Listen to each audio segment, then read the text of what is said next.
మనకి కారణమై మన రక్తాలను పంచుకొని మనతో సగభాగాలను మన స్త్రీల మీద ఎన్ని ఎన్ని ఎన్ని ఎన్ని ఎన్ని దారుణాలు సార్. ఆపాలి సార్. ఎవడన్నా ఆపాడా? ప్రశ్నించాడా? ఏం జరుగుతుంది సార్ అసలు? స్త్రీ అంటే సెక్సేనా?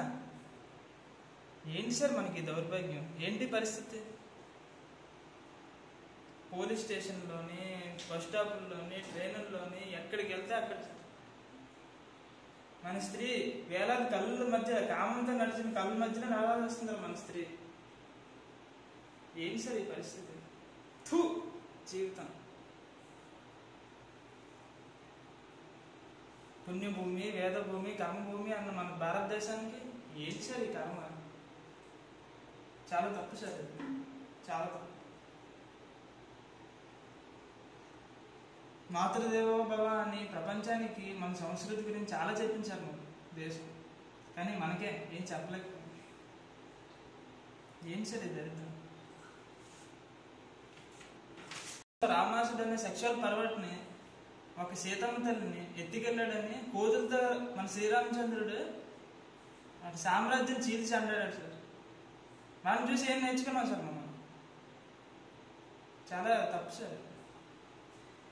ఒక ఆడదాన్ని కొంగులాగాడని 18 లక్షల మందిని పిచ్చి కుక్కల్లా చంపి మన మహాభారతంలో ఏం చెప్పారు సార్? అవి చూసి ఏం నేర్చుకున్నాం సార్? తప్పు సార్. నేర్చుకున్నాను సార్, నేర్చుకున్నాను. ఆడవాళ్ళని ఎత్తుకెళ్ళిపోవడం, కొంగులు లాగడం.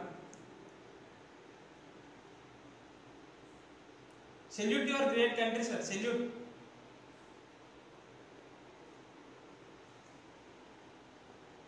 ప్రపంచంలోనే అతి పెద్దదైన డెమోక్రటిక్ కంట్రీగా మన భారతదేశం చాలా పేరు పొందింది సార్.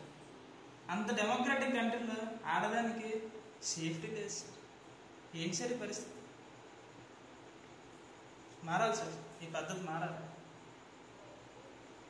మారడం అంటే మన ఒక్కళ్ళో మారడం కాదు సార్, అందరం మారాలి. ఇప్పుడున్న అందరూ మారాలి.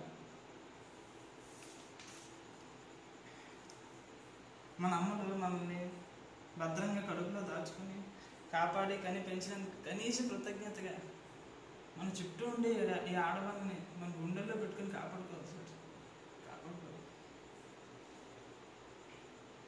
శిక్షలు వేయడం కాదు సార్, మా అందరి చేత పెదబాల శిక్షలు చదివించాలి సార్. అట్టడిగిన అనాగరికంలో ఉన్న మన దేశాన్ని పైకి తేవాలంటే వీళ్ళందరినీ మళ్ళీ బడిలో చేర్చండి సార్, చేర్చండి. ఆడవాళ్ళ గురించి చదివించండి సార్, అమ్మతనం గురించి నేర్పండి సార్. చాలా